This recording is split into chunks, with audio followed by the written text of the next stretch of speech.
Ikusentzuleak kaixo eta ongi etorri egu bakoitzero legez, hementxe gaituzue gaurkoan ere harira saioarekin. Bergaran egingo dugu geldialdia gaur eta Bergarako alkatea gaur solaskide izango duguna, ez da berria gure artean.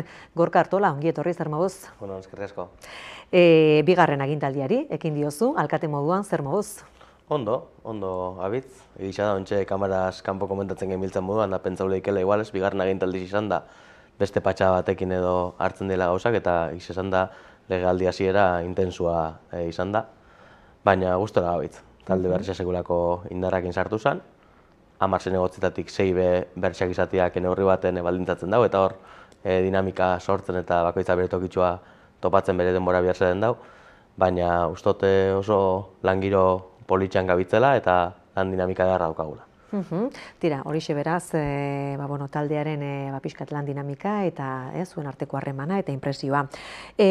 Aurrekontuetara egingo dugu zuzenean, izan ere 3 urtez jarraian, 2020an, 21an eta 22an kontrako botorik gabe onartu zen dituzten, baina 2023an etzen posible izan eta ez da urten ere, oposizioak kontra bozkatu du. Ze irakurketa egiten duzu horren gainean? Bueno, nik uste dut, legaldixaz tiaz batera hasi ginen aurrekontuen lanketan, eta horre bare dinamika batzuk udalaz gaindikoak izaten dienak, ez? Eta kasu honetan uste dut horrek baldintzatu da bela. Udalian girua ona da, proposamen batzuk egin zituzten oposizioko alderdi isek, azkenengoan EAJak bereziki, eta batzuk hartu eta txertatu egin die, eta beste batzuk nola martxan zeren edo lantzen genbiltzan azaldu gontzen. Eta alabe esan aukereik egon abstentziorako gutxieneko hori edo aldeko bozka lortzeko. Esan dagoen, nik uste badiela udal baten dinamika nahiko ohikoak eta askotan kanpotik baldintzatuko dienak, eta zentzortan ez dut bereziziko importantziak emoten. Hain justu ere, agintaldi berri honetan oposizioarekin duzuen harremanari buruz galdetu nahi nizun, baina diozun moduan harremana ez da txarra. Ez, esango nuke oso modu naturalian jarduten doula, eta baitza gainera lanerako dinamikak egon badarela, eta bereziki uste dut aurreko legealdian sortu ginuan espazio bat lanbilerak deitzen dut zeuna, batzordetatik haratago proiektuak berez proiektuetan lanketan sartzeko aukera moten dozkuna, eta horrek emankorrak izan lehizkela uste dut, eta bagabitzela hori aprobetxatzen. Horra eruaten ditugu azkenean gobernutik lantzen gabiltzen edo ondoren batzordetara joan beharko lirakeen proiektuak, eta aurretik aportazioak edo itxeko edo iradokizunak itxeko aukera emoten dut zeu. Gainera uste dut metodologia batekin eta uste dut importantia dela denborarekin lanketarako aukera emonda. Hau da, lanbilera aurretik, astebete aurrez bialtzen da dokumentazio guztia, eta horrek uste dut bai emoten dela aukera benetan aportazio zeixuak inalizateko. Tira, dakizun bezala gure ikusentzuleek ere dagoeneko ondo dakiten moduan, saioan barrena hainbat sartu irten egingo ditugu, kasu honetan Bergarako kaleetan barrena, eta horixe egiteragoaz, bertan ibili da galdezka Jokin berezi hartua, Bergarako berri emailea, ea nola baloratzen duten orain arteko ikasturte politikoa, udal gobernu taldea, Bergarako herritarrek. Nola baloratzen da Bergararrek udal gobernuan jarduna? Kalera irten gara, herritarren iritsia jasotzera. Gure harremanak gehien bat teknikariak indira, behintzat zereak, lehenengo pausua izaten da, baina beti eduki dugu erantzun oso ona udaletxetik. Udaletxean oso gutxitan egon izan naiz, azken finean nahi duguna da laguntza jasotzea, edo zein dela eskaera bideratu dezatela. Udaletxetik aholkatu egin behar gaituzte eta horretarako udal langileak ondo prestatuta egon behar dira behar duguna ondo azaldu diezaguten. Nik ondo, bai, nik hitz egiten ondote idurrekin, con la trabajadora sozial, eta momentuz nik erekitzen duen lana ondo, ni pozik nabil. Tira, udal langile, udal teknikariei buruz jardun dute, batez ere, baina valorazioa positiboa da. Harremana ona da. Bai, dudarik eta askotan egisa da, gau behar emazuzena daukagu herritxarrekin, eta tokatzen jaku eta kalian gabitz eta jende asko berturatzen jaku edo zer dala. Baina askotan udal langileak di harreman zuzena daukenak herritxarrekin, izan edozen arlotakoak eta hor kriston baloria daukagu. Udal langileak itzen dabe azkenian udalen dinamika aurrera etaratzea, askotan eta alabia da gainera udal politikari zen gidaritzapean, baina erak die, nola behitz, bihotza. Heldu diezaiogun 4 urterako gobernu planari Gorka, etorkizuna imaginaziotik eta herri izaeratik eraiki nahi duzuela diozue, zer da zehazki esan nahi duzuena? Badaroiago ja denbora bat esaten eta erronka oso handia dauzkagu aurretik, eta askotan konstientega, bai udaletik be, geure kabuz eta ontxe arte indako moduekin ez gala gai izango erronka horrei aurre itxeko. Eta badaroiago denbora bat esaten, modu berritzailean eta imaginatiboan emon bihotzaula irteera alako erronkei. Eta hortan uste dut, adibide garbi bat badala, planian bertan jasotzen duen helburuetako bat arnasgunea da. Eta arnasguneak oso modu zabalian ulertuta nolabait, espazioak baino haratau be, sortu enzkiela espazio, toki, erakunde, talde, izan lehizkenak hizkuntzan dako, kulturan dako, bizitza goxo baten dako edo lasaioteko lekuak. Eta ustot, badagoela hor, kontzeptu horretan, ze esan nahi dugunaren adierazpen bat. Modu berritzailean, euskon bihar horrei erantzuteko tokisa edo moduak bilatzea. Eta askotan, eta lehen hasi naizen moduan, udaletik irten eta haratau joan biako dugu, seguru asko erantzun horrek topatzeko, eta uste dut markatzen ditugun 5 helburuak be, hortik badaukela. Danak die beste batzukin landu beharrekoak eta nolabait gure eskema mental horrek apurtu eta beste modu baten erantzuteko biharra eskatzen dozkuenak. Eta 5 helburu orokor horiek dira hain zuzen ere, arnasguneak, euskara, zaintza eta bakardadea, etxebizitza eta komertzioa eta alde zaharra. Halaxe da. Horrek identifikatu ditugu eta agintaldiko plana osatu dugu. Eta agintaldiko plan hau osatzeko hasi ginen kalera irtetzetik. Eta hori beti kontatzen dut, uste badala 10 zinegotziok, gobernu taldeko 10 zinegotziok irten ginen kaldera, eta herritxar pila batekin inginu zen elkarrezketa motzak, eren kezkak edo eren biharrak zeintzu ziren identifikatzeko. Eta hortik abiatu ginuan legaldi planen osaketia. Hori hartu ginen aurretik bebageunkan oinarrixarekin, eta bada plan estrategikoa daukagu, aurreko legealdiko planetik pendiente gelditzutako ari batzuk behazeren, eta hori dena hartu eta osatu dugu plan berri hau. Eta uste nahiko ondo erantzuten dutzela momentu honetan herrixendaren kezka nagusixei. Danon ahotan dare azken aldizan desde logo zaintzak daukan importantzia, baitxa etxe bizitza eta uste dut gero gainera, hau indala bilobete inginuan, itxiginuan legaldi plana eta publiko inginuan, eta gerora etxe bizitzaren bueltan sortzen da bien zarata mediatikoa eta kalian be uste dut esan guratxo dala, eta hori identifikatzen jakin ginuan, eta ja bagabitz horretarako plantamentua lantzen, ez?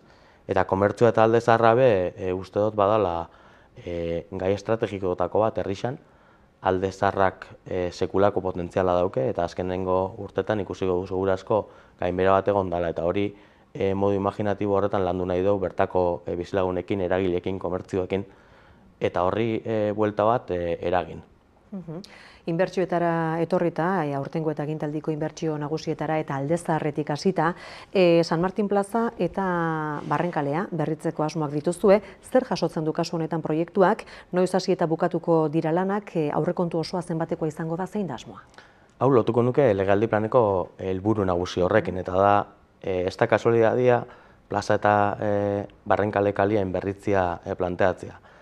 Ikusten ginoan azan, parte zaharraren bizi berritzia estrategikotzat hartzen baldin badago eta bertan ekimenak edo aurrera eta nahi baditugu, aurrez etxeko lanabaz euskala udalak. Eta legealdi hasieran heldubia gontzala, batez be plaza eta Barrenkalea, bidekurutz eta ondoren etorri beharko litzake momenturen baten horren berritziari heldu, ondoren legealdixaren bigarren partian bertan beste proiektu batzuk edo ekimen batzuk horretara alizateko. Eta horregatik aurretik basan Barrenkaleko proiektu edatzitza zegoen, horren berrikuspentxo bat bagabitz lantzen, eta plazaren proiektua be itxi izan, iztekotan da, ixe itxitza dago, horre errebizino bat egin beharra dago, presiotan eta ze badakigu igoerak eta moldaketak egoten da bitzela etengabe. Eta horrek bixak gauzatzeko asmo ongo litzake legaldizan lehenengo partian, da lehenengo partian izango litzake aldala 2024 hontan obrak hasi, eta 2026 erdin gururako bukatzen saiatu. Bidekurutzuta ere aipatu duzu Gorka gero etorriko litzatekeela, eta injustu ere bertako kezka batekin idatzi digu herritar batek ondorengoa esanez. Etorkizunera begira, zuen lanildo nagusi bat alde zaharra, eraberritzea dela esaten duzue, baina zer gertatzen da, Bidegurutzeta 14ko ikerleku 2 eraikinarekin. Urte asko daramatza bizilagun gabe, agerian dago, egoera honek ekarri dituen hainbat arazo ekarri dituela, eta aipatzen ditu lapurretak, segurtasun falta, zaharra delako, al dago aurrera doan proiekturik? Bagabitz lantzen, jabetza bat eta promotore bat dabitze lanian, eren artean be adostasunak lortzeko bidean, eta bagabitz udaletik horren lanketan. Baina esango nuke ez horren nian bakarrik. Uste dut parte sarrian bereziki badarela beste espazio batzuk be, eta San Pedro kalera egongo nitzake antzerako egoeran, eta horren lanketan be bagabitz. Beti be, esan da promozio pribatuak eta jabetza pribatuak diela, eta horrek eskatzen dau kudeaketa bat erekin eta horretarako bideak lantzia. Eta itxatuko nuke eta lotura inez azkenengo plenuan pasasan puntotako bat, eta izan zen Mintegi kaleko espoloiko botazien etxezarren espazio hortan garatu beharrekoa, eta horrek be antzerako kudeaketa bat eskatu da, horreko legealdi erdingurutik hasitxakua, eta denbora batera, eta kasu honetan 3 urtera frutuak emoten dituena, eta hala honek prozesu oso motelak izaten die, baina aitortuta eta bizilagun horrek aitzatzen moduan, parte sarrian halako egoera bat eukitziak sortzen dituela nolabait ondoezak edo kalteak, eta kasu honetan be esan beharra dago aurreko astetan adibidez bide hori itxitxa egon dela, eraikin hortan segurtasune arazo batzuk detektatu zielako, eta horren aktuazioaren zain hori beskatzen jakue, promotoriari eta jabetzari, eta bideratzekotan da. Martokoa, berriro urbanizatzeko lanak ere badituzue aurre ikusita, hemen zehaztuta daude bertan egingo diren lanak, erabakita dago noiz hasi, ez dakit kasu honetan oztopo arkitektonikoak gainditzea izango den bertan egin beharreko egitekorik nagusiena? Bada ez, ustot Martokok bete esaten dugu, eta hori udal barruan askotan komentatzen dugu, Martoko inguruak, ekimen pribatuak, komunitateek era sekulako aurrera pausak emon dituztela azkenengo 5-10 urtetan, eta asko berritsu da inguru hori. Eta eremu publikoan aktuatzea gelditzen. Hori bada, oindala 2 legealdi EAJ gobernuan zegoela Monsan pausotakoa, eta guk aurreko legealdi osoan jarritxo horren lanketan, eta bizilagunekin junga lantzen aukera desberdinak. Aukera desberdinak lantzeko aurre proiektu batzuk landu ziren, bizilagunekin konpartitu ziren, eta bat honetxe izan, eta horren idazketa fasean dago. Horrekin lortuko duna da, irudizetan agertzen den moduan, batez be oinezkoendako espazioak irabaztia, eta aldi berian aparkalekuak eta ordenatzea. Horrek badakar beste bat, eta da aparkalekuak neurrixak eta betetzera joten zanean, normalian aparkalekuak aldu itzen die, gaur egun referentziak hartuta, eta planteatzen dena da, San Antonio aldera doian bide inguruan aparkaleku berri batzuk etaratzen, nolabait horren oreka bat bilatze aldera. Zandako moduan, proiektu hori idazketa fasean dago, espero baino gehiago etarratzen dabil idazketa hori, eta ontxe, espero dugu hurrengo astetan eukitzia, dokumentu hori kontrastabiako da berriz bizilagunekin, hortarako konpromisoa hartuta daukagu, eta behin dokumentua itxita esleipen prozesuretara obrak aurtengo bukaeraldian hasteko moduan egoteko esperantzakin. Arrizuriaga jauregia noizko izango da kultura ekipamendu, ze erabilera emango zaio eta ze talde joango lirateke bertara? Arrizuriaga prozesu luze bat izaten dabil, eta hor hasi ginen bere momentuan Jaurlaritzarekin batera babesa lantzen, eraikinaren babesa lantzen, eraikina oso egoera kaskarrean zegoen, eta hor gutxienez lehenengo fase baten egonkortze bat bihazeban. Hori inginuan lehenengo aurre fase baten, bigarren baten beko solairua eta sotua konpontzeko prozesua dabitz, eta hirugarren esleipen baten bidez, bigarren eta hirugarren solairua osatuko die. Hor, esan dako moduan, kultura ekipamentu bat izango da, baina aldi berian emakumeen txokua egongo da, eta emakumeen txoko horrek nola baitz esperantza daukagu berdintasunaren ikuspegi hori eta baloriak eraikin osora zabalduko dituela, eta aitzatzen ginoa moduan, aurtengo aurrekontuan 750.000 euro dauzkagu jasota horretarako. Horrek zen edo, horten esleitzen saiatuko inakela azken fase hori, eta 2024 bukaeran hasi eta 2025ean zehar eukialko ginukeen eraikin hori erabilgarri. Eta galdetzen zinuan, espazio horren erabilearen inguruan, ontxe gabitze astekotan aurrez zintzen parte hartze prozeso bat, prebio bat proiektuaren lanketarako, baina oin gabitz aurrikusten beste lanketatxo bat hastea eta jendearekin kontaktu batzuk eitxia, nolabait horren kudeaketa eta erabileraren inguruko proiektuaren lanketa sakonago eitzeko, behin zabaltzen denean martxan jarri ahal izateko.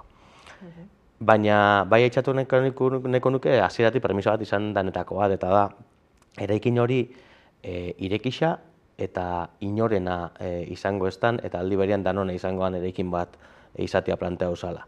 Nolabait ez espazio fisikoan talde konkretu batzuk espazio horren erabilera eren esku eukitzea, baizik eta edozeinek bertan erabilera emon edo modu puntualian sartu, irten, dinamika baten barruan askatasun horrekin jokatzeko aukera eukitzea. Eta ustot hori badala baliotako bat alako eraikin baten, askoz be erabilera zabalago eta anitzagoa emoteko aukera emongo dozkuna. Oxirondo azokari buruz, lehen sektoriaren topagune izateko proiektua, baduzu esku artean kasu honetan, arnasgune bilakatu nahi duzue ze zentzutan? Bueno, bai ikusten dugu, lehenengo sektoria badala askotan hasten den sektore bat. Alor ekonomikoan, bigarren sektorea eta hirugarrenari emotegako sekulako pisua, eta lehenengo barik be ez daukagu herri bezala aurrera itxerik, eta uste dugu azoka izan biadala lehenengo sektore horrendako arnasgune bat. Pandemia sasoian, Aldundiarekin batera eta sortu zen hausnarketa espazio bat, azoken egoera esan bat berreza, eta hor ideia pila bat sortu ziren eta tartean sortu zen nolabait oin azokan lantzen gabitzen proiektua moduko zerbait gauzatzeko ideia. Hori landu eta ondu da denbora luzian bertako eragileekin, saltzaileekin, ekoizliekin, eta uste dugu oso proiektu politxa aurrera ateratzen gabitzera, eta esango nuke gainera erreferentzialtasuna jasotzen da biela beste eremu batzutatik be. Eta hau konta honeko nuke, de hecho proiektua bera landaola sarietarako nominatua izan berri da, eta hilaren 14an sari banaketa izango da, han jakingo dugu, benetan saritu izango dan edo ez. Aitortu beharra dago, eta halakotan gertatzen da moduan, sortu dituela gatazka puntualtxo batzuk eta hori kudeatzen gabitz, baina halako eragina daukan proiektu batek gatazka puntualak sortze uste modu naturalian landu beharra daukagula, eta hori bertako espazio finkuak dauzken esplotatzaileekin, postuekin lantzen gabitz, eta esperot irteera txukunean monalizatia eta adostasunez irteera monalizatia aurrengo egunetan. Hori da, ez da postu finkuetako saltzaileak aipatu dituztu eta bai eurak diren justu ere haserrea adierazi dutenak, lanak direla eta hilabete osoz izteko asmo adierazi diezuelako. Ez dakite kasu honetan esan duzu, horren irtenbidea lantzen zabiltzela, irtenbiderik badagoen momentu honetan edo ze puntutan zaudeten eurekin? Bai, egisa eta aitortu beharra dago eremu bat eskuma aldia berritzean ikusi zen eta erak behala dira zeben bihar bat egon zinkela eskerraldeko partia betxukuntzeko eta ustot oso zentzuzkoa izan dikel, eta hala adierazi jakuen, landu zan hortarako aukera be, eta hasiera baten esan aurrikusten izteko biharrik. Gero eta batez be esanideko kontuak eta medio eta obra eremu baten aktibitate batzuk uztartzeko zailtasuna diela medio, ikusi zen itxi biharra egon zeikela. Edo zen modutan hori bagabiz lantzen, hasiera baten hilabeteko epia aurrikusten zen, bagabiz lantzen demorak murritzabak izateko aukera be, eta baitxa moduren baten aktibitate horrek martxan jarritzeko aukera be erekin batera. Esan dako moduan, ustot eta modu naturala dala, halako gauzak kudeatzen denean, gatazkak sortu lehizke eta sortzen normala da, baina horrek kudatu inbiadi, eta hortan ez dut uste inengo problema daukagunik, eta askotan ez entzun bakarrik, baitza haintzan hartu izan ditugula be, halako kontuak, eta ustot honetan be, aiauko gala erekin adostasun batera, eta gerora begira, eta momentuko arazo puntualetaz gain usteot erendako be eta azokandako, herritxarrendako bereziki oso interesgantzia eta positibo izango den proiektu bat aurrera ateratzen gabitzela, eta horrek usteot bai emoten dozkula baldintzak be adostasunetara llegatzeko. Tira, Bergarako ikusentzuleek ere parte hartu nahi izan dute, gaurko gure saio honetan, WhatsApp, Telegram, e-mail bidez ere helarazte dizkigute hainbat eta hainbat galdera, eta euretako batek dio, bolutik idazten duen herritar batek dio, erabat abandonatuta dagoela Bolu auzoa. Kalean ez dela inolako mantenulanik egiten, kale zikina, barandilak ez diala pintatzen, bankurik ere ez, zentrua bakarrik ez, auzuak be herrixadia eta zaindu beharra dau, eta azken aldixan erabat lagata dau.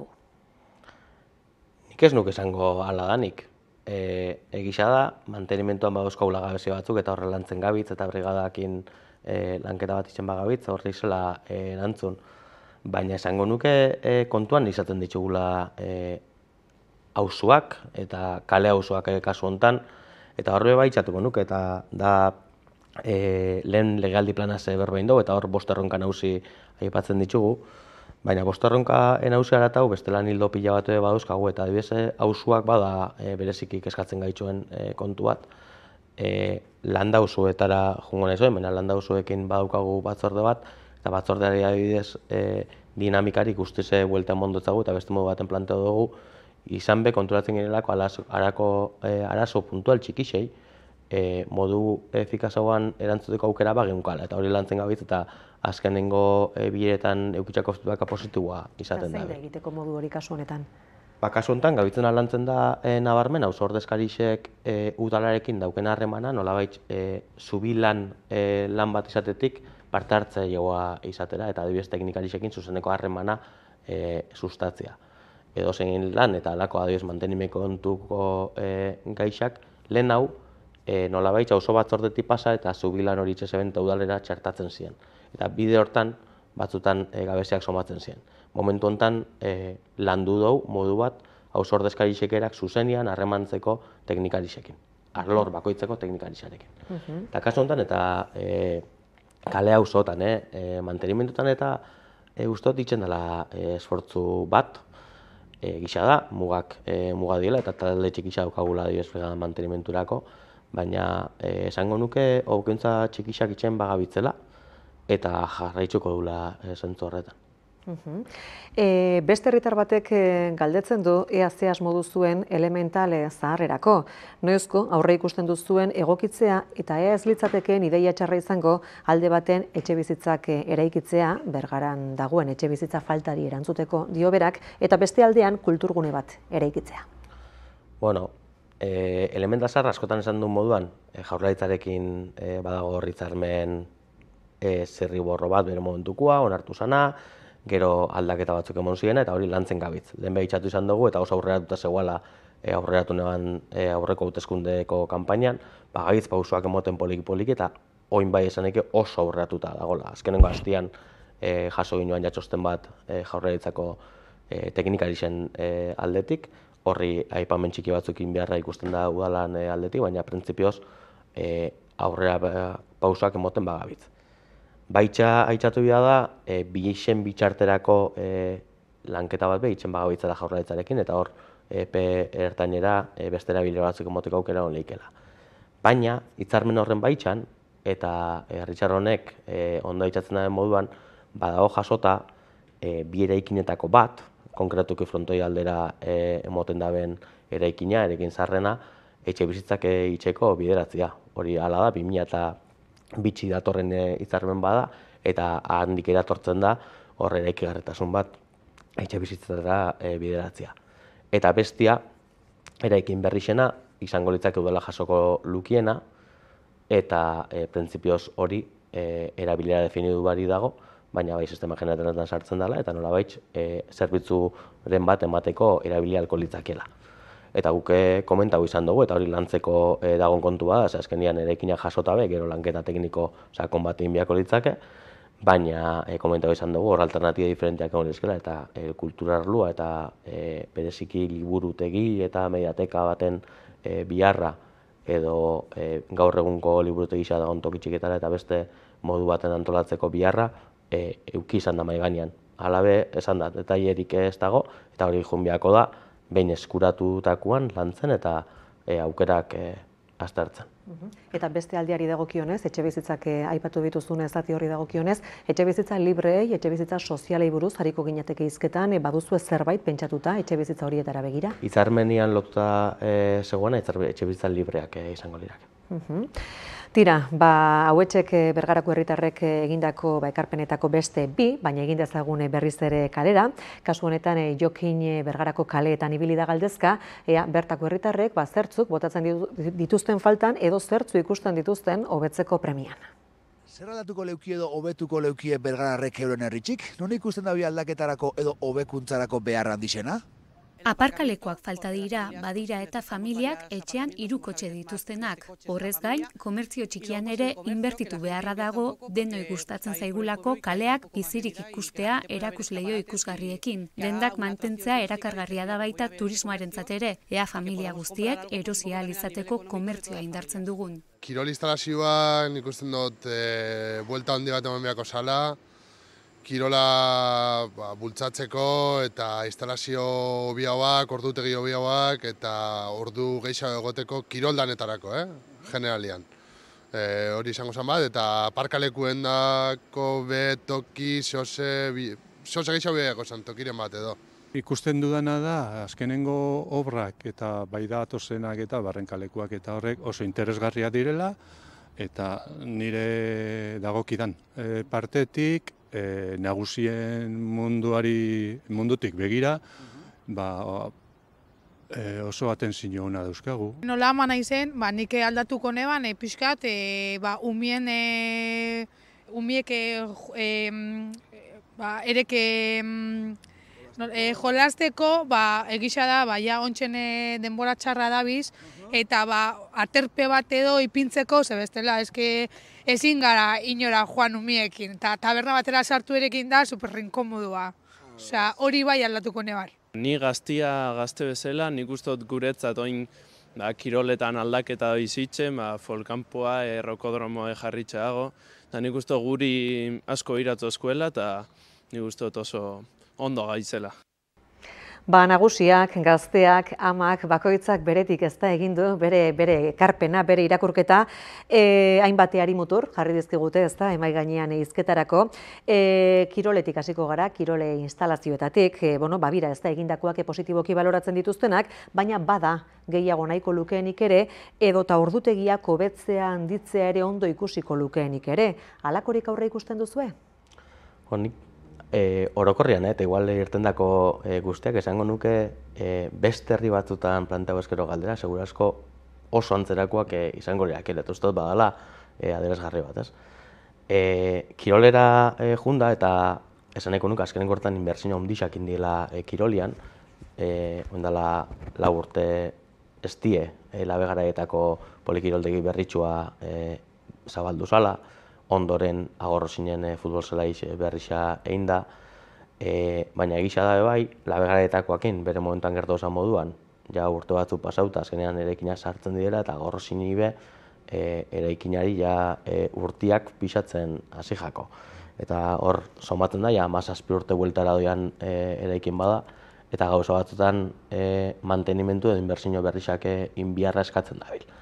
Edozen modutan eta askotan esan duen moduan baliabideak mugatuak die eta horren arabera junbiako da planifikatzen eta hor bagabitz lanketa bat itxen be eta itxatu nahiko nuke bide batez aurrekontutan 2024an adibidez badagola jasota 2 partida bereziki bat gimnasioa berritzeko, ekipamentua eta lurra berritzeko, jakitunga espazio aldetik be faltan dela, baina horri momentu honetan ezin jako soluziorik emon, ez bada ondoren aurreikusiko lirakeen 2. eta 3. fasien garapen horretan emoten. Baina hori momentuz eta baliabide ekonomikoen baitxan ez da aurreikusten ejekutatzeko aukerarik.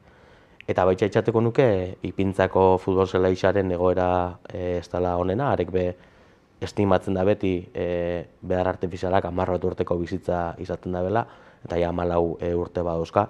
Eta aurra berritzeko partida jasota daukagu eta asmo izango litzake aiago eskero aurtengo udan hori aldatzea, bedarra aldatzea. Hain justu ere, Agorrosingo futbol zelaian belar artifiziala ipini zenuten, kasu horretan badago armaia eta aldagela berriak ipintzeko asmorik? Horrek izango lirake, bigarren eta hirugarren fasean jun beharko liraken obrak, eta horre badukagu oinarrizko proiektu bat, koste oso altua daukana, 2 milioi euro bueltako aurreikuspen bat daukana, eta hori momentu honetan ez dugu ikusten gaitasunik daukanik udalak aurrerataratzeko, eta bagaitz berplantamentu bat in nahi izan. Ia zela landu lehiken, nolabait horri erantzun emona izateko, eta hori konpromisua eta legealdi planian alaxe jasotzen dugu, bada legealdi hontan horri lanketa egin eta irtenbide bat bilatzeko bidea lantzea. Eta lehengo galdera bueltota ze gelditxo pendiente ordutu egizena.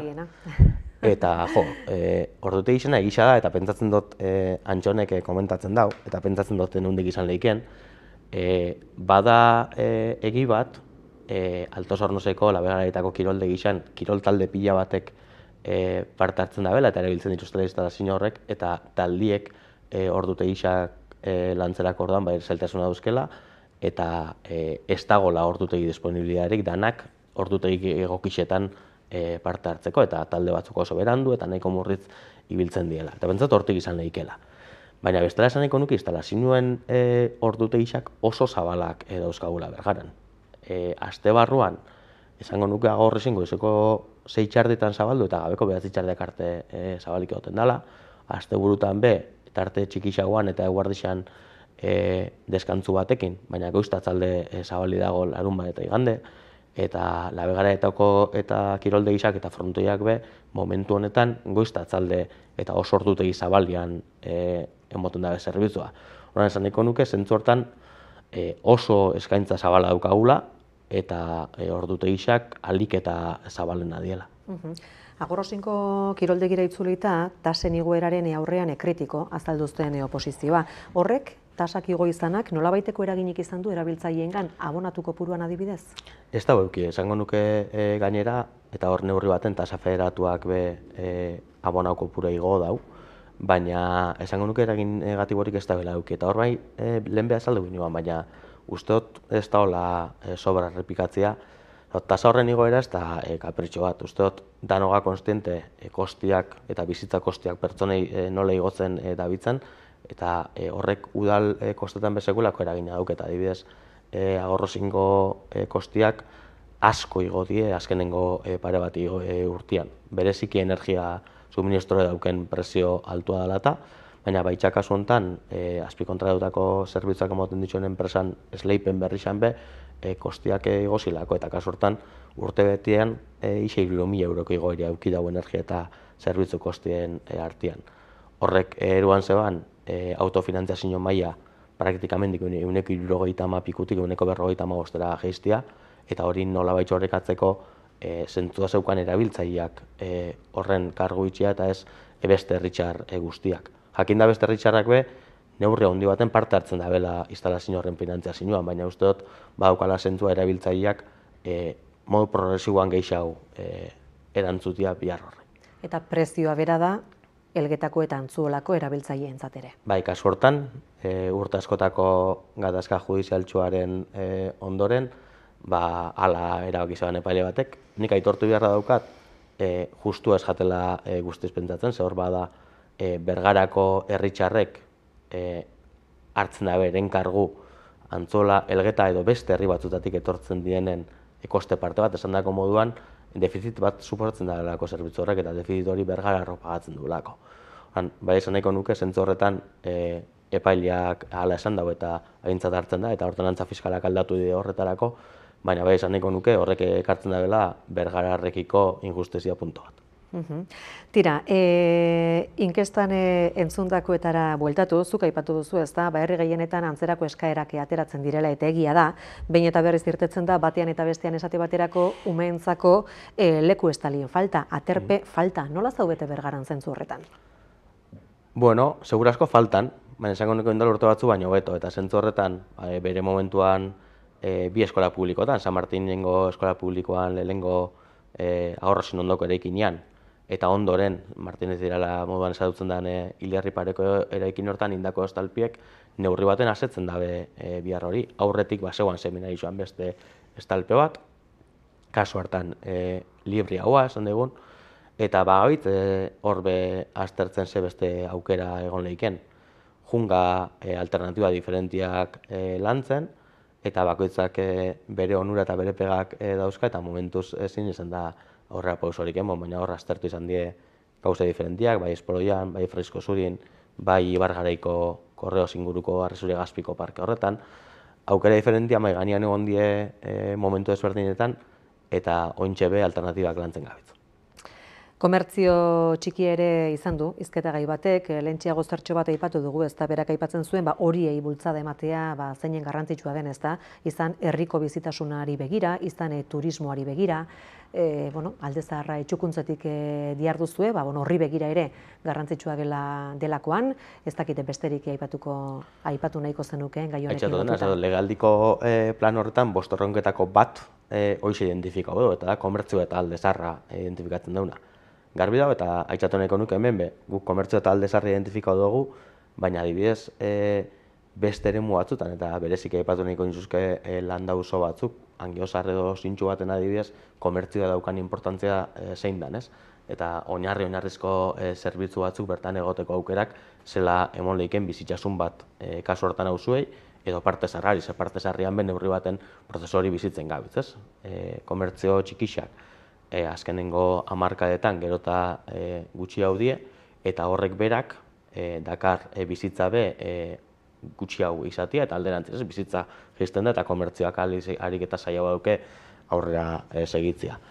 Eta hor, uste dut, aitzatu dulen, eta modu imaginatiboan erantzun biako zaula erronka horri. Guk ekintzetan badaukagu planteauta, eta asteburu hontan izan naiz larun batean adibidez Tolosan, badabitz parte zaharraren inguruko hausnarketa bat itzen, Olot, Zaragoza eta Gasteizko teknikari eta politikariak egon ziren hainbat planteamendu erak zela landu dituzten azaltzen, eta uste badaukagula ze ikasi beste leku batzutatik, eta zer asmau. Ze egon lizke aukerak, eta hor adostasunetara lortzeko bidiak landu eskero, jabiekin, beste komertzio eredu bat, edo komertzio berrixak, edo aktibia berrixak martxan jarreneko lutxuzkien pertsonekin, egongo litzake segurazko modu bat, gure parte zarra bizi berritxu, eta aldi berian komertzio txikisa indartzeko, ez? Eta esan dako modu ustot badaukagula zer landu, eta hortara jarri beharko dula.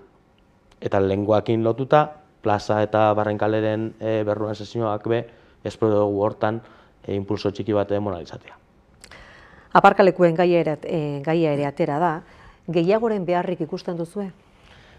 Nik horbe, eta ustot hauteskundeetako debatian behirten zen gai bazala, eta aitzatzen eban, mugikortasun eredu asko aldatzen dabil.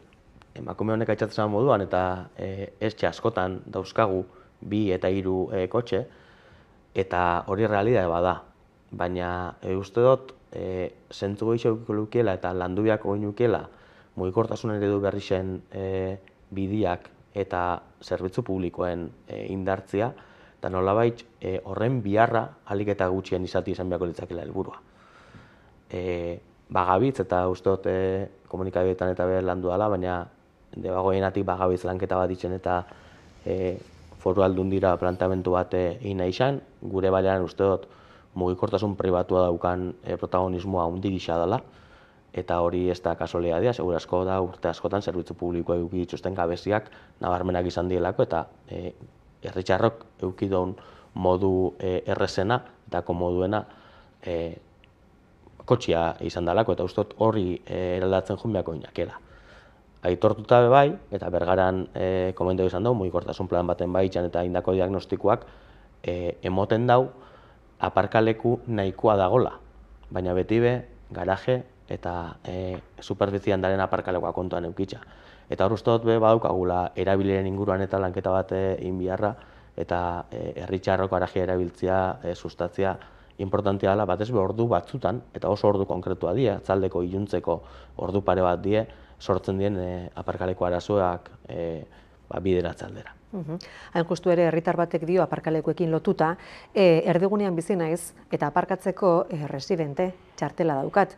Lanetik bueltan ezinezkoa da aparkatzea. Arazo horren aurrean, zer egiteko asmoa daukazue? Hori da itxatzen egana, eta da hain zuzen be, atzaldeko jendia lanetik bueltatzen dan, eta iluntzerako tarte hortan, nabarmena da problema, eta hori diagnostikoak oso argi izaten dau.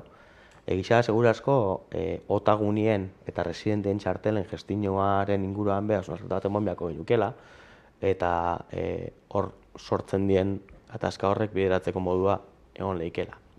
Lehen adibidez, aparkaleku batzuk residentien dako ez izati erabak izan, horri buelta bat emon lehixoke, eta beste neurri batzuk hartu jako lirak segurazko momentu puntual horretan, egon lehizken aparkaleko gabezia horrei erantzuteko.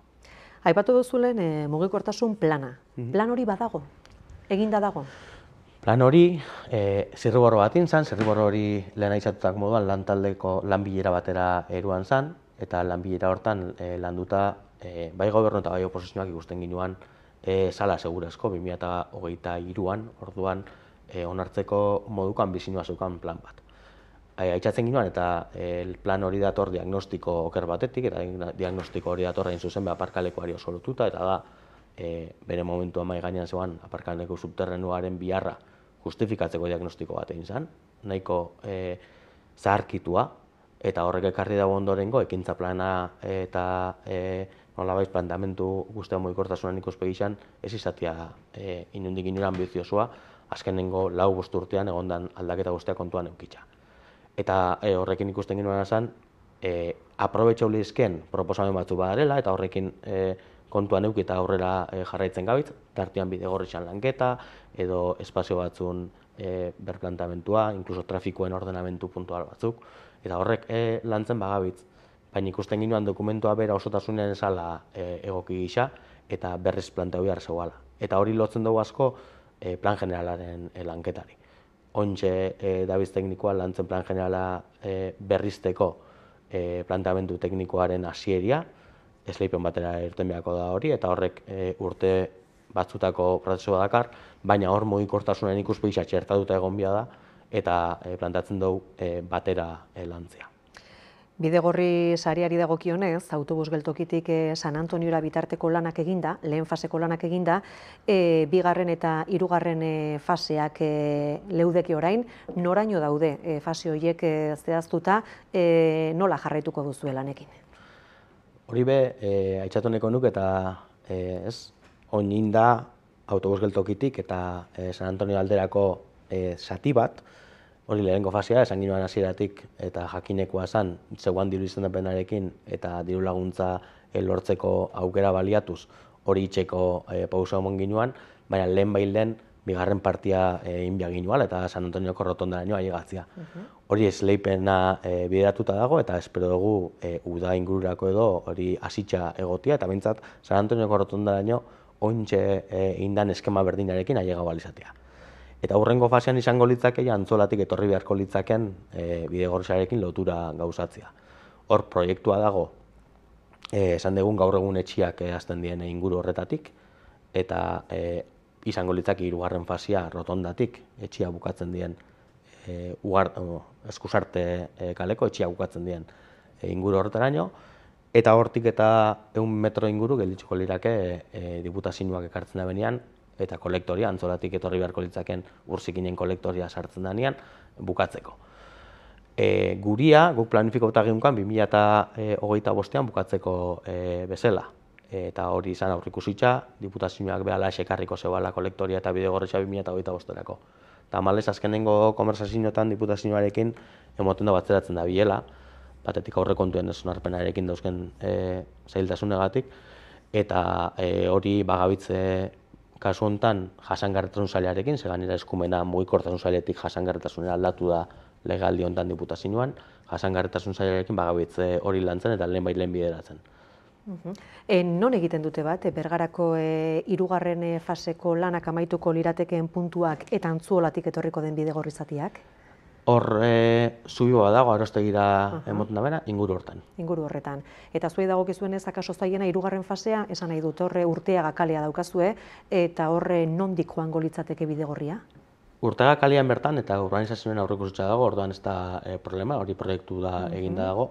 Ez zegoen aurreikusita zen, Urtega kale bukaeratik, Eskusarte kale bukaera horretatik, eta zubi horretaraino. Eta ez zegoen aurreikusita diputazioarekin bere momentuan adostu zalako diputazioak egingo zebala, horko loturaraino. Egisa da, ondoren PTS bat onartu zala, eta PTS horrek konexio puntualen izan dako zubi hortan lagatzen dabela, eta orduan lagatzen zeban, naiz eta proiektuan sartu da ben, azkenengo zati hori, diputazioak oin dino ez da bela ejekutauko PTS-aren konexio puntu horretatik, eta Eskusarte kaleko Urtega kale bukaera hortaraino datorren esatia, orduan hori umezurte gelditzen. Baina hori aitortuta, bere momentuan hartutako konpromisoa zala, baina firmauta ez eguala ezer, udalak beregan hartuko dau, eta hori kolektorea datorrenean gainean bidegorritza egingo da. Baina ejekuzio aldetik segurazko problema txikixena daukan zatia da. Hori bidegorri zati bat, ez da, pendiente legokeena, eta beste zati bat izango litzateke Elorregin eta Besa parean dagoena. Eta kasu honetan, herritar batek dio Elorregin eta Besa parean falta den bidegorri zati egiteko asmorik dago. 2015ko urtarrilean inauguratu zen Bergara Elorregi bidegorria eta tarte hau falta da. 9 urte pasa dira. Aisialdiaz gain, hainbat herritarrek erabiltzen dugu bidegorria egunero bizikletaz alboko herrietara lanera joateko. Mugikortasunean benetan sinisten aldugu? Arrazoi guztian mongo notzak Richard honi, eta aitzatu den moduan, momentu honetan jasangarritasun departamentuak ingabitzen lanian, hau eta antzolakoa behin da berrez jarri ditugu mai gainean. Bergarak badauka bere herri barruko bidegor sarisa, baina inorekin konektatzen ez da bena. Hor badaukagu eten bat, eten hori ondala Richardek ez da modu ondala 9 urte soluzionetu egon behazan, eta de hecho, hor espropiazio prozesua hasi izan, eta gero gelditzu egin zen diputazioaren aldetik, eta hori behin da berrez eskatu dugu martxan jartzeko. Horrek emongo loskuke segurako aukera Arrasate eta Oñatitirekin konektatzeko modu txukunian, lehen beho badaki jende pila batek erabiltzen da bela, baina hor 200 metroan ez die baldintzak betetzen, eta hori bada lehenbailen inbiarreko kontua dela uste duguna. Euskarara etorrita, badituztu hainbat egitasmo martxan, Arixa programa, Euskara plan berria, Euskararen historia soziala jaso eta zabaltzeko egitasmoa. Arixari dagokionez, zein puntutan dago hori esportatzeko asmoa? Esportatu esaten dugunean, baiarara eta gehiago? Printzipioz baiarara. Aitzatu moduan, euskara be 5 erronka nausietako baten identifikau dugu, eta uste badala, azkenean gure identitatea eta herri moduan euskara eskaintzen dozkuna indartu beharra daukagula, eta hori eremu batzutara zabaltzia eta eremu bereziki sozioekonomikoan indartzia oso importantia pentatze jakun. Aurreko legaldixan bukaera xamarrean jarri ginoan martxan Arixa programa, Bergaran oso erantzun ona eukizeban, eta inguruko 40 bat enpresak parte hartzen da bertan, eta hori erreferente ikusitza eta oso interesgarri ikusitza Jaurlaritzak beregan hartu da hori, eta nola ditzen dugu proposamena bailara mailara zabaltzeko. Gure anbizio izango litzak haratau jutia ez, eta nola baitz gure referentzialtasun hori Euskal Herrira zabaltzea, baina momentuz erantzun honen ukitzen dabil bailara mailan be, ikusiko dugu nora juten dan, baina pozgarrixa da, herri txik sortutako eta euskara eremu sozioekonomikoan eta laboralian indartzeko asmo daukan ekimen bateko lako hartzen eukitzea. Euskara plan berritik zer nabarmenduko zenuke? Nik uste dut ez dala puntoren baten nabarmentzekoa, nik eta ontxe atzo bertan eiderren gure euskara zinegotizaren elkarrezketa publikatzen zinuen, da berak oso ondo esate zeban, ez dala zaindu beharreko kontua, erabili beharreko kontua dala. Euskara erabiltzen dugu, euskaraz biziga, eta uste dut hori dala guk emoten duzen pixua, eta guri emoten duzun identitatearen ordainaz. Euskaraz bizibio eta euskara plan guztiak, udal barrekuak eta baitxe herrikuak be, euskaren erabilera sustatzera bideratzea da asmoa. Egisa da horri pauso bat emon dugula eta kudeaketan sartu gala. Euskara planek aldatu dabe logika eta nola baitz udaletan kudeaketari importantzen mojako, hizkuntza gestionau beharra dago eta gestionatzeko indikadore batzuk bia ditugu eta horretan belanian behar dugu. Baina esango nuke, hasieran esan duten moduan pixua erabileran emon bihula eta guk legaldeko planean identifiko duen erronka horri lotuta doia eta esaten duena da erabilera 40%-ra ailegatzea izan beharko litzakela gure helburua legealdi honetan. Euskararekin lotuta eta herritar batek hala eskatuta bada alkate guztiei egiten ari garen galdera bat eta egingo dizut zuri ere, Gorka. Zenbateraino erabiltzen da euskara udaleko lansaietan barne komunikaziorako eta ze bitarteko erabiltzen dira euskara ulertzen ez dutenekin? Horreko puntuakin lotuta, nik esango nuke erabilera udal barneko departamentu teknikoetan ehunekoa dela. Guk euskaraz funtzionatzen dugu udalian, lanbilera guztiak euskara ditzen die, ezoikotasun baten, bai gertauleke, kanpo agenteren batekin erderazko jarduna izatea. Baina ohikoan euskaraz funtzionatzen dugu. Badago eta gisa da gure langilegoan, isa 200 langile gaudalian, eta langilegoan artean badago hizkuntza perfilik ez daukan, edo hizkuntza euskara menperatzen ez daben jendia, eta kasu horretan, adibidez, legealdiko plan eta aurrekontuak aurkezteko itzen ditugun bilera irekixetan langile guztiekin itzultzaile zerbitzua jartzen dugu barne mailan. Eta itzultzaile zerbitzutarako ekipamentua udalak jabetzan dauka, barne erabilerarako eta edozeinek eragilek edo beharko balu lagapenerako. Berdintasun arlora etorrita, berdintasun teknikariaren figura ipini zenuten joan zen agintaldian, jabekuntza eskolak abiarazi dituzue, indarkeria matxistaren biktimei arreta eskaintzeko protokolo ere bai. Zer ere izan dute martxan jarritako hauek, zer nolako fruituak ari dira ematen bultzatu dituzuen aldaketak? Nik uste berdintasun arloan pauso batzuk emoten bagabitzela. Esango nuke orokorrean gizarte moduan emoten gabitzen neurrixan, baina erakundetatik lidergoa eroatia tokatza jakun neurrixan pauso horrek inkluso azelerau biako inuzkela, ez?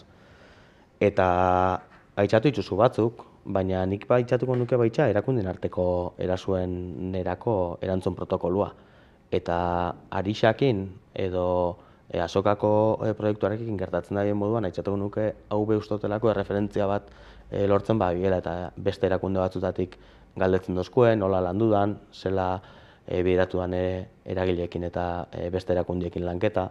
Eta oso interesantia dela, halako protokolo bat berritsua eta egokitsua eukitzia, benetan biharra dagonean erantzun txukuna emonalizateko emakume horre, ez? Eta ikuspegi gisa, eta nik uste dut beste gai batzutan moduan, zeharlerrokotasunaren kontzeptua dela importantea, berdintasuna eta ikuspegi feminista hori kriston indarra itzen dabe eta uste dut sekulako lan itzen dabela adibidez gobernu taldean daren emakumeek ikuspegi hori ez mai gainean jartzen eta etengabe gehiago kostatzen jakun gizon hori adibidez hori presente ukitzera bideratzen eta hori badala pisuetako bat, ez uste dut etengabe presente euki eta aintzat hartzeko konstientzia hori.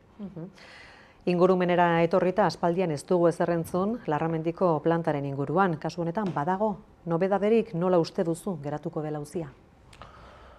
Nobedaderik ez dago, horre komentau izan dugu. Badago prozesu judizial bat enpresak udalaren kontra zabali daukana, beste bat udalak jaurlaritzaren aurka daukana, aintzat hartu ezabalak, eta ulertzen ginoan hartu behar zeukala udalaren irizpidea urbanistikoki kompatiblia esala itxatzen momentuan, eta gero medioetatik jakin dugu, baitza prozeso penal batzuk badarela medio gaitzarekin lotuta.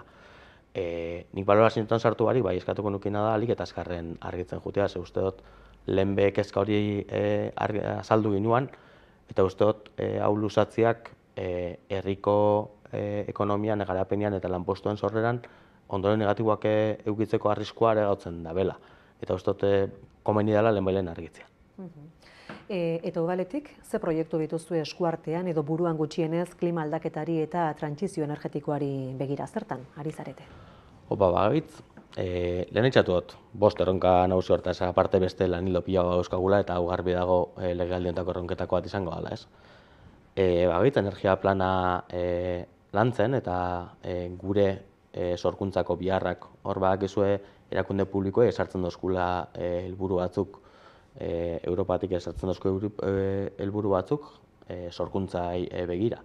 Eta horren lanketan bagabitz, barne mailan, ia zela erantzun beharko gontzakeen bihar horrei.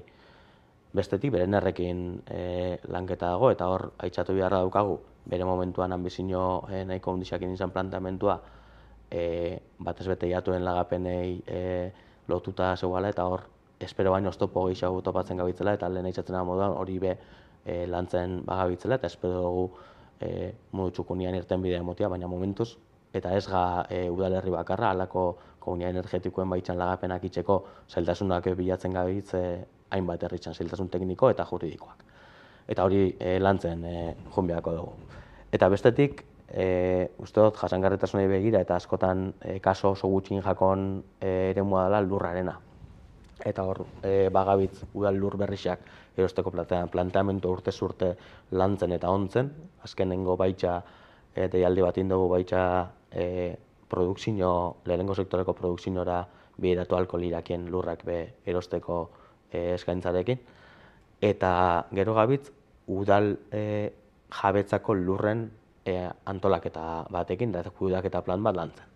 Batetik diagnostiko bat indugu, zela dauzkagu udal jabetzako lur guzti horrek, batzuk kasu honetan diputazioari esleipenean ez kudeaketa mondaukagu, herri onurako lurrak, beste batzuk pribatuak kudeatzen dituzte, beste batzuk udalak berak, eta hori dana analizau dugu, ikusi partzela bakoitzaren egoera zein dan, eta hoin pasauko ginake horren inguruko kudeaketa plan bat lantzera. Tira Gorka, baia azken txanpara gerturatu gara eta ondo iruditzen baldin bazaizu, kalera egingo dugu, kasu honetan, bergararrek euren herriari buruz ona zer daukaten entzuteko, izan ere, zer faltan botatzen duten edo hobetzeko zer ikusten duten bakarrik ez euren herritik zer gustatzen zaien, zer baloratzen duten ere, galdetu diegu. Ze moduzko herrixa da Bergara bizitzeko, ze dauko ona Bergarak bergararren ustez?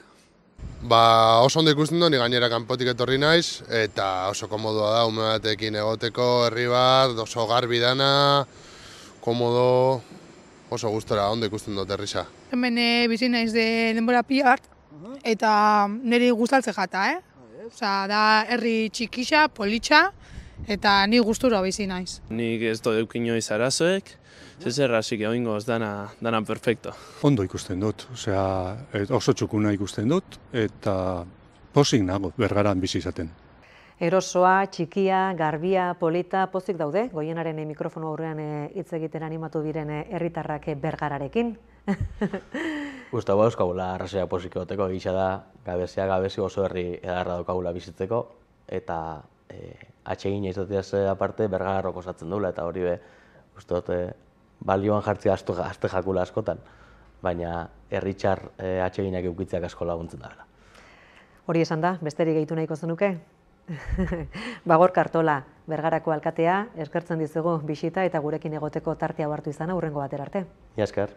Ikusentzuleak, zuei ere agur esan behar dizuegu, baina badakizue zuekin datorren astean dugu, beste hitzordu bat, kasu horretan Oñati izango da, Harira saioko protagonista, eta Oñatiko alkatea Izaro Elortza izango dugu solaskide. Galdera sorta luzea prestatuko dugu guk beti egiten dugun moduan, baina zuek ere lagundu dezakezu horretan. Horretarako bi bide dituzu eskura, WhatsApp edo Telegram bidez horietako bat, 688-699-0007 zenbakira ibatzita, eta beste aukera posible bada, emailez idaztea. Berriak abildua@goiena.eus helbidera. Badakizue zuen zalantzak, proposamenak, kezkak baldin badituzue, aprobetxatu bideo horiek eta helarazi. Horiek guztiek guregana eta jarriko ditugu mahai gainean alkatea gure artean izaten dugun egunean. Datorren astean izango da hori, bitartean ondo izan.